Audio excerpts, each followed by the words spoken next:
Everyone, welcome back to our YouTube channel. तो चलिए हम लोग 8 अगस्त 2023 का करंट अफेयर देखते हैं।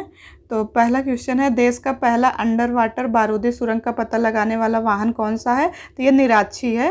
निराक्षी, निर मतलब पानी होता है, निर पानी, और अच्छी मतलब आँख, तो पानी में आँख, पानी की आँख इसका मतलब है। ये तो ऐसे ही निराक्षी याद हो जाएगा, पानी की आँख। निर्माण इसका किसने किया है? तो गार्डन रिच शिप बिल्डर्स एवं इंजीनियर्स लिमिटेड ने कलकत्ता में इसका निर्माण किया है। और क्यों किया गया है? तो अंडर वाटर बारूदी सुरंग का पता लगाने के लिए। और यह मानव रहित और 4 घंटे की सहन शक्ति होगी। मानव रहित पौध है ये, और इसकी 4 घंटे की सहन शक्ति होगी और 300 मीटर गहराई तक ये काम करेगा। इंपॉर्टेंट फैक्ट देख लेते हैं हम लोग। वरुणास्त्र क्या है? तो हैवी वेट टारपीडो है, जो कि पानी में दागने वाली मिसाइल है और भारत की स्वदेशी मिसाइल है ये। और INS विक्रांत क्या है? भारत का पहला स्वदेशी विमान वाहक पोत है, जो कि कोच्चि से इसका लॉन्च किया गया था। नेक्स्ट देखते हैं हम लोग, गैंडों के संरक्षण के लिए राइनो टास्क फोर्स का गठन किस राज्य में किया गया है? तो ये बिहार में किया गया है। और बिहार में कहाँ पे? वाल्मीकि राष्ट्रीय उद्यान, जो कि पश्चिमी चंपारण जिला में है, यहाँ पे किया गया है। इंपॉर्टेंट फैक्ट देखते हैं हम लोग। वन्य जीव संरक्षण बॉन्ड ये वर्ल्ड बैंक द्वारा जारी किया गया है और काले गैंडों के संरक्षण के लिए इसको जारी किया गया है। काजीरंगा राष्ट्रीय उद्यान ये असम में है और यह एक सींग वाले गैंडों के लिए फेमस है। हर घर गंगा जल ये बिहार की योजना है। पहली बौद्ध संगत कहाँ हुई थी? तो ये राजगिरी में हुई थी। अच्छा, पहली राजगिरी में हुई थी, तो दूसरी कहाँ हुई थी? दूसरी वैशाली में। पहली राजगिरी में R, दूसरी वैशाली में ये V, तीसरी पाटलिपुत्र में, और चौथी कहाँ हुई थी? कुंडलग्राम में। तो इसको ऐसे याद कर सकते हैं, RVP के, इसको ऐसे याद कर सकते हैं आप लोग। नेक्स्ट देखते हैं हम लोग, राष्ट्रीय हथकरघा दिवस कब मनाया जाता है? तो 7 अगस्त को मनाया जाता है। इसकी शुरुआत कब हुई थी? 2015 में इसकी शुरुआत हुई थी। और इसकी थीम क्या है? वोकल फॉर लोकल इसकी थीम है। अच्छा, ये 7 अगस्त को क्यों मनाया जाता है? तो 7 अगस्त 1905 को कलकत्ता का जो टाउन हॉल था, उसी में आंदोलन चला था, विदेशी वस्तुओं का बहिष्कार, स्वदेशी आंदोलन यहीं से स्टार्ट हुआ था। तो 7 अगस्त को राष्ट्रीय हथकरघा दिवस स्टार्ट किया गया 2015 में हमारे प्रधानमंत्री द्वारा। बंगाल विभाजन के समय वायसराय कौन था? तो कर्जन, लॉर्ड कर्जन उस टाइम पे वायसराय थे। भारत के पहले वायसराय लॉर्ड कैनिंग थे, और जो कि 1857 की जब क्रांति हुई थी, तो जब 1857 की क्रांति थी तो उस टाइम पे गवर्नर जनरल थे। क्रांति के बाद ही वायसराय पद आया 1858 में। तो पहले वायसराय लॉर्ड कैनिंग थे। भारत के पहले गवर्नर जनरल ये विलियम बेंटिंक थे, और बंगाल के पहले गवर्नर ये रॉबर्ट क्लाइव थे। इसमें बड़ा कन्फ्यूजन होता है, देख लीजिएगा इसको एक बार। नेक्स्ट क्वेश्चन देखते हैं हम लोग, G20 देशों की कला प्रदर्शनी का शुभारंभ कहाँ हुआ है? तो ये बिहार में हुआ है। और बिहार में हुआ है। इसकी थीम क्या है? टुगेदर वी आर्ट इसकी थीम है। इंपॉर्टेंट फैक्ट देखते हैं हम लोग, G20 कल्चरल फर्स्ट समिट कहाँ हुई है? तो ये खजुराहो मध्य प्रदेश में हुई है। दूसरी भुवनेश्वर उड़ीसा में हुई है। तीसरी हम्पी में हुई है, कर्नाटक में। और G20 2024 की होस्ट कंट्री कौन है? तो ये ब्राज़ील है। 23 वाली तो इंडिया है। और G20 2023 की थीम क्या है? तो 1 अर्थ 1 फैमिली 1 फ्यूचर इसकी थीम है। अच्छा, G20 के शेरपा कौन है? तो ये अमिताभ कांत जी इसके शेरपा हैं, अमिताभ कांत जी। और जो है G20 की फर्स्ट शेरपा बैठक कहाँ हुई थी? तो उदयपुर में इसकी फर्स्ट शेरपा बैठक हुई थी। और G20 2022 की होस्ट कंट्री कौन थी? तो इंडोनेशिया थी। अच्छा, G7 G20 आया तो G से G7 2023 की होस्ट कंट्री कौन थी? तो ये जापान थी। जापान में इसको होस्ट किया गया था, वहाँ पर उसका आयोजन हुआ था। नेक्स्ट देखते हैं हम लोग, स्पेन के वैज्ञानिकों द्वारा खोजा गया प्राकृतिक बैक्टीरिया TC1 किस रोग के नियंत्रण में सक्षम है? तो मलेरिया के लिए ये सक्षम है। और TC1 यह हार्मोन जो है मच्छर के अंदर प्लाज्मोडियम परजीवी होता है, उसके विकास को रोक देता है। जब प्लाज्मोडियम जो परजीवी है इसके विकास को रोक देगा तो मलेरिया का संचरण रुक जाएगा। अच्छा, मलेरिया का जो संचरण होता है वो मादा एनाफिलीज इसकी वाहक होती है।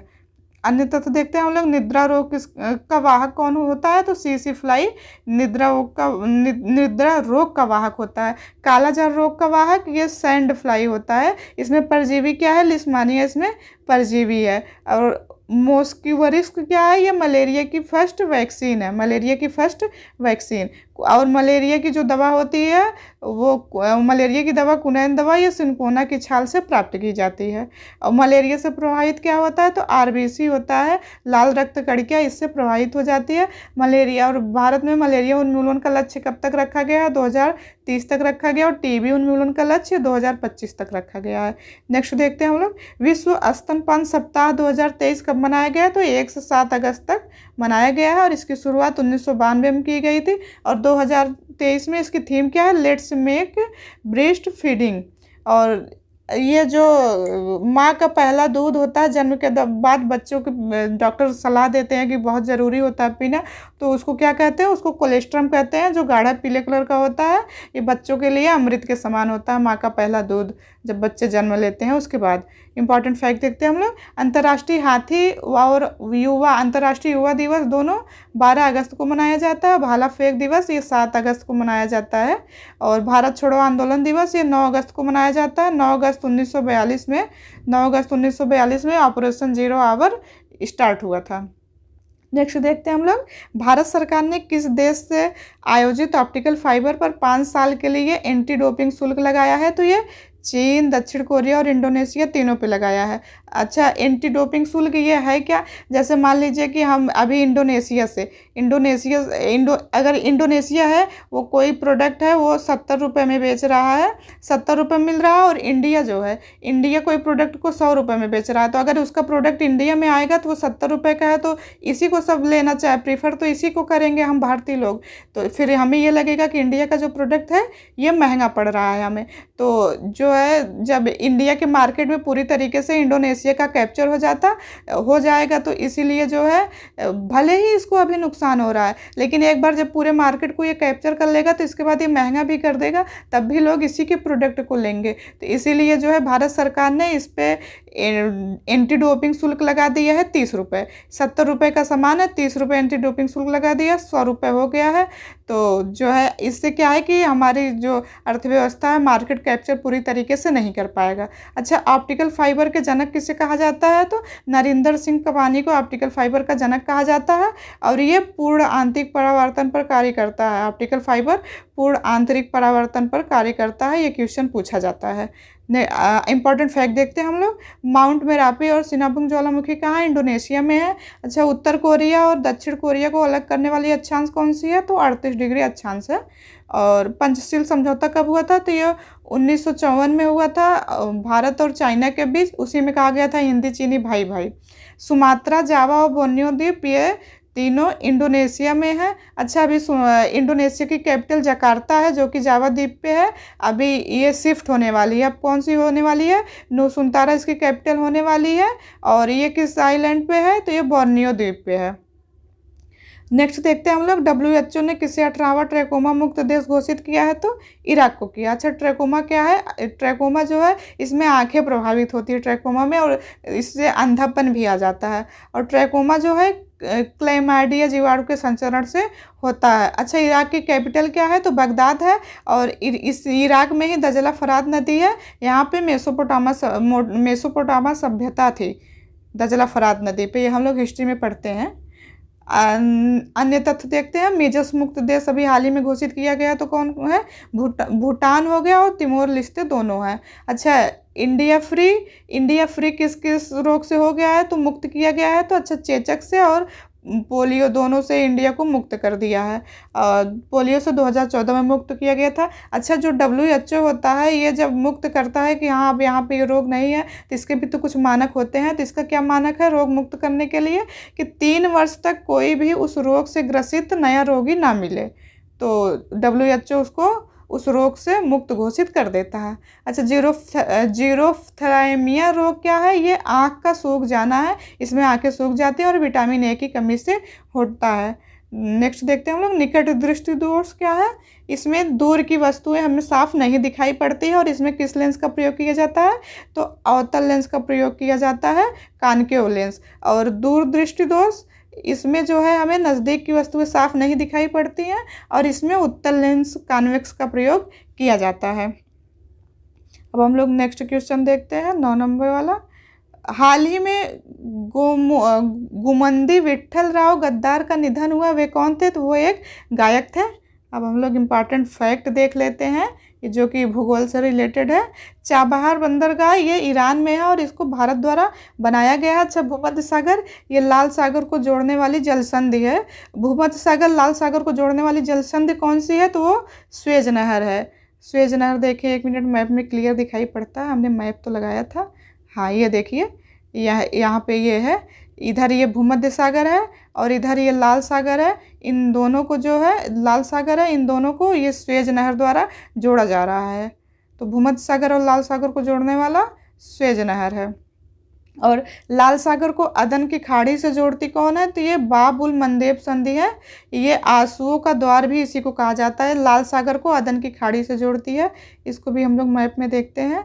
ये देखिए, ये बाब उल मंदेब स्ट्रेट, ये बाब उल मंदेब संध, ये लाल सागर को ये जो है गल्फ ऑफ अदन, अदन की खाड़ी से जोड़ रहा है। मैप में देखने पे हमें चीज़ें और क्लियर हो जाती हैं। और नेक्स्ट देखते हैं हम लोग, ओमान सागर व फारस की खाड़ी को कौन जोड़ता है? तो ये हरमुज जल संधि है, ओमान सागर और फारस की खाड़ी को जोड़ता है। इसको भी मैप में देखते हैं हम लोग। ये देखिए, यहाँ पे ये पर्सियन गल्फ हो गया, फारस की खाड़ी, और ये गल्फ ऑफ ओमान, इन दोनों को ये हरमुज जल संधि जोड़ रहा है। चीज़ें जब मैप से देखिए तो वो बहुत अच्छे से क्लियर हो जाती है। और धीरे धीरे मैप आप लोग देखने की आदत डालिए। धीरे धीरे जब आप लोग मैप देखना शुरू करेंगे ना, तो आपको चीज़ें अपने आप याद हो जाएंगी कि अच्छा, मैप में ये चीज़ यहाँ है, ये चीज़ यहाँ है, ये जल संधि यहाँ है, सारी चीज़ें क्लियर हो जाएंगी। जूनियर कबड्डी विश्व चैंपियनशिप, इसकी होस्ट कंट्री कौन है? ईरान है। और इसमें जीता कौन है? भारत इसका विजेता रहा था और उप विजेता ईरान रहा था।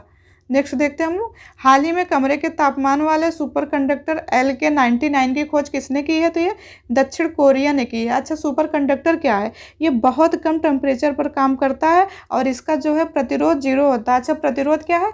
धारा के प्रवाह का विरोध जो है करता है, वही प्रतिरोध होता है। और सब में कुछ न कुछ तो विरोध होता ही है, और लेकिन इसमें सुपर कंडक्टर में प्रतिरोध बिल्कुल नहीं होता, 0 होता है। नेक्स्ट इंपॉर्टेंट फैक्ट देख लेते हैं हम लोग। डायनामाइट की खोज किसने की थी? तो अल्फ्रेड नोबल ने की थी। इंसुलिन की खोज बेस्ट और बेंटिंग दोनों लोगों ने की थी, इंसुलिन खोज। और इससे मधुमेह रोग होता है। और इसका जो है ये इंसुलिन, ये अग्नाशय ग्रंथि से निकलती है, हार्मोन है ये इंसुलिन। ये क्वेश्चन पूछा जाता है, इंसुलिन क्या है? इंसुलिन एक हार्मोन्स है। एक्सरे की खोज किसने की है? तो रॉडसन ने एक्सरे की खोज की है। और केंद्रक की खोज किसने की है? तो रॉबर्ट ब्राउन ने केंद्रक की खोज की है। न्यूक्लियोलस, अच्छा, स्टडी ऑफ न्यूक्लियोलस को ही कैरियोलॉजी कहते हैं। ऐसे ही आपको इस चैनल पे ऐसे ही वैल्यूएबल वीडियोज़ मिलती रहेंगी। अगर आप इस चैनल पर नए हैं तो चैनल को सब्सक्राइब कर लीजिएगा और अपने दोस्तों के साथ ज़रूर शेयर करिएगा। और इसकी PDF जो है करंट अफेयर की, ये आपको टेलीग्राम पे मिल जाएगी। टेलीग्राम का लिंक हम इस वीडियो के डिस्क्रिप्शन में लगा देंगे, तो आप टेलीग्राम पे जा कर के वहाँ से PDF को प्राप्त कर सकते हैं। मिलते हैं नेक्स्ट वीडियो में, तब तक के लिए थैंक यू।